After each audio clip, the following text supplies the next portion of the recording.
Ya, bismillahirrahmanirrahim. Assalamualaikum warahmatullahi wabarakatuh. Sebelumnya, perkenalkan kami dari kelompok 9, izin untuk mempresentasikan terkait tugas kelompok ibadah akhlak dan muamalah. Untuk materi yang kami ambil sendiri adalah terkait akhlak sosial. Mungkin sebelum itu, saya akan memperkenalkan dulu untuk anggota kelompok kami.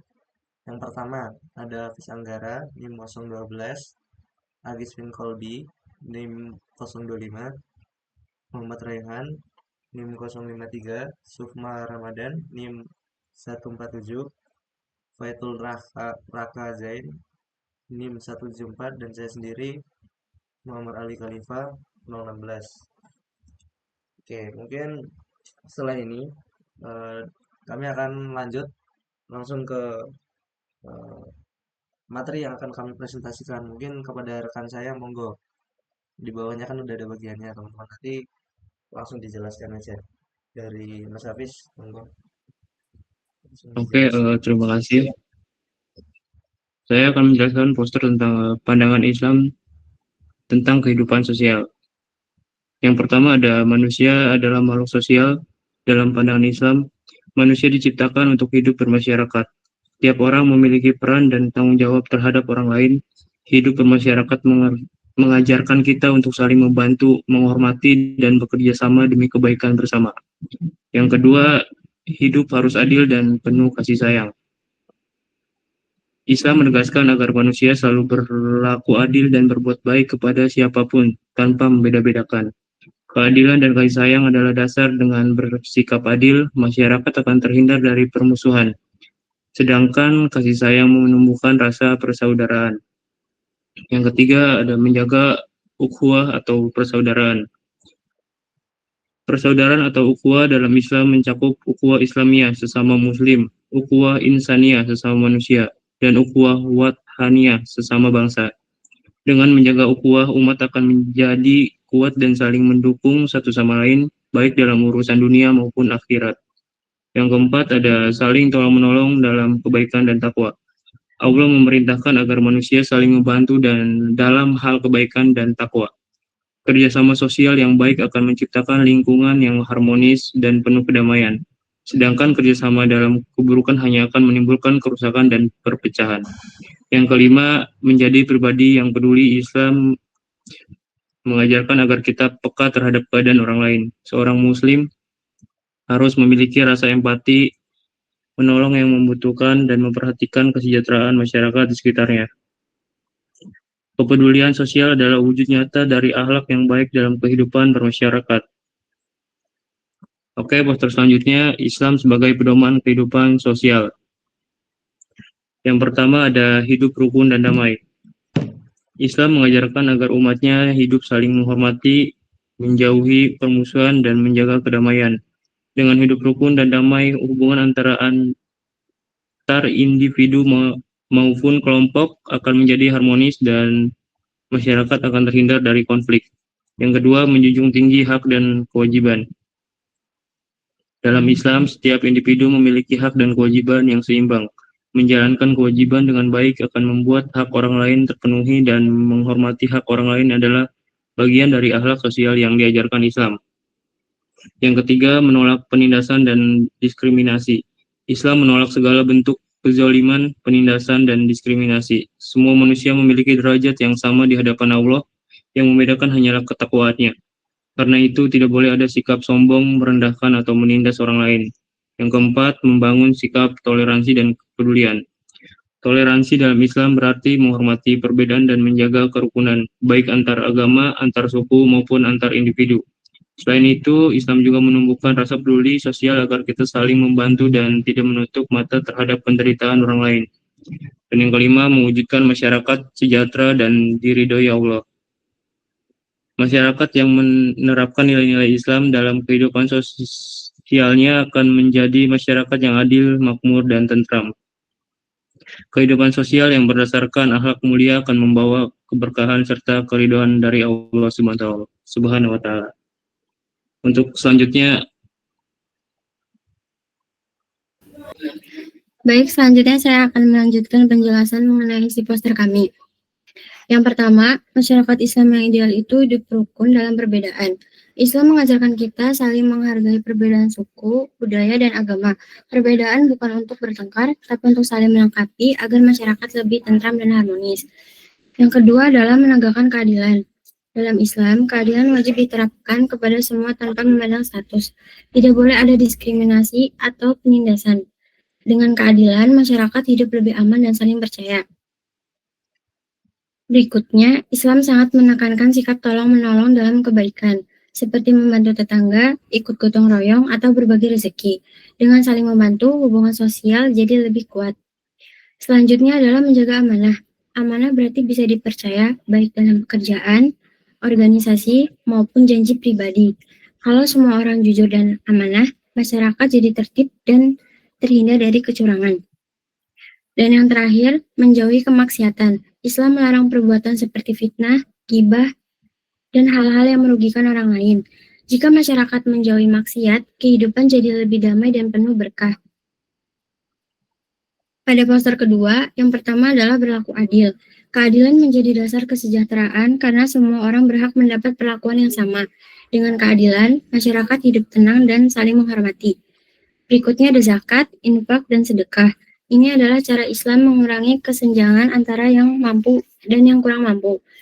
Dengan berbagi, harta lebih berkah dan tidak ada yang dibiarkan kesulitan. Selanjutnya adalah menolong sesama. Islam mendorong kita untuk peduli kepada orang lain dengan saling membantu, persaudaraan semakin kuat dan keseimbangan sosial terjaga. Kemudian ada larangan riba dan penipuan. Keduanya merusak keadilan ekonomi. Islam mengajarkan agar setiap transaksi dilakukan dengan jujur dan saling ridho supaya membawa keberkahan.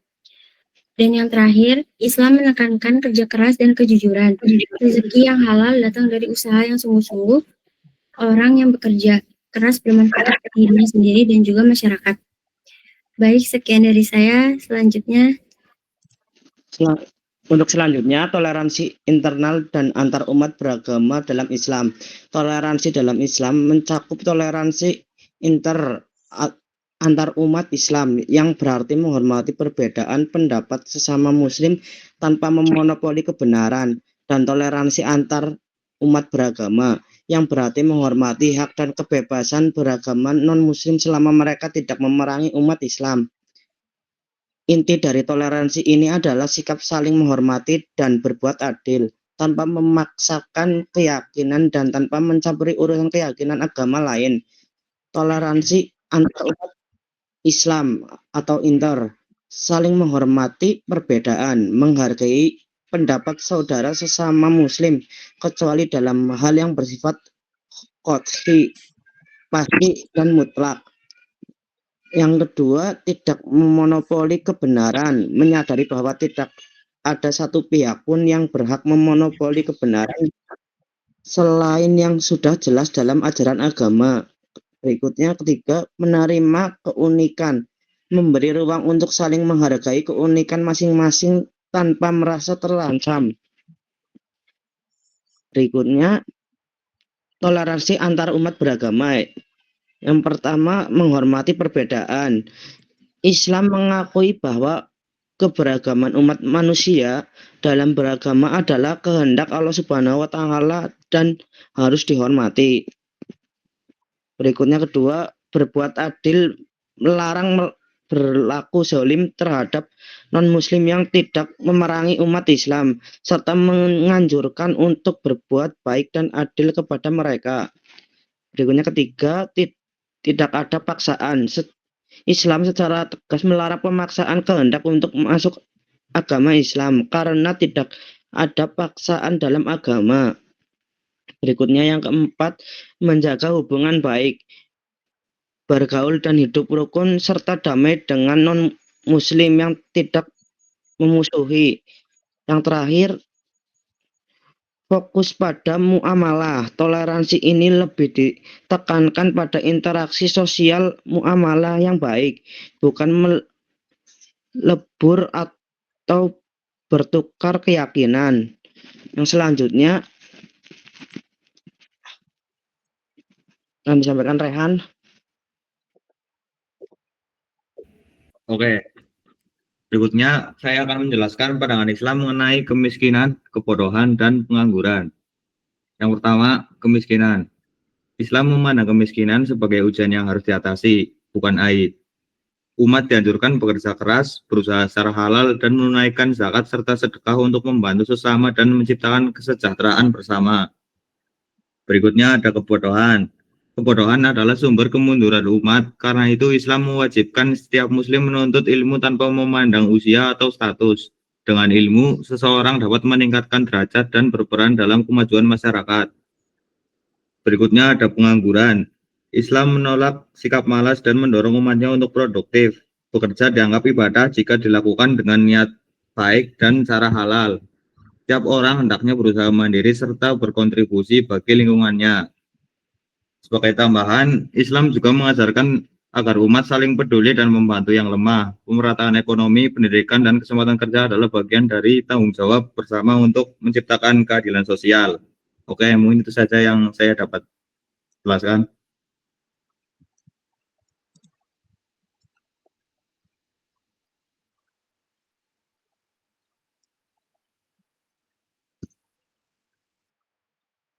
Oke, saya akan melanjutkan presentasi. Mari mengenal prinsip-prinsip Islam dalam mewujudkan kesejahteraan sosial. Yang pertama, sodako. Sodako adalah memberi atau berbagi kepada orang yang membutuhkan, baik berupa harta, tenaga, maupun senyuman. Yang kedua, ada adil. Adil adalah menempatkan sesuatu pada tempatnya dan memperlakukan semua orang secara setara. Prinsip ini mencegah penindasan dan ketimpangan sosial di masyarakat. Yang ketiga, ihsan. Ihsan adalah berbuat baik secara tulus dan maksimal, baik kepada Allah maupun kepada manusia.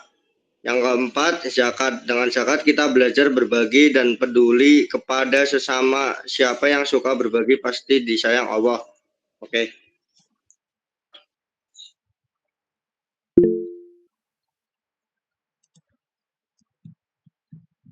Oke, mungkin cukup sekian dari penjelasan dari kelompok kami. Dari teman-teman ada tambahan? Mungkin juga tidak ada. Cukup. Cukup. Sekian dari kelompok kami, kelompok 8. Mohon maaf jika ada salah dari ucapan atau hal-hal yang tidak berkenan.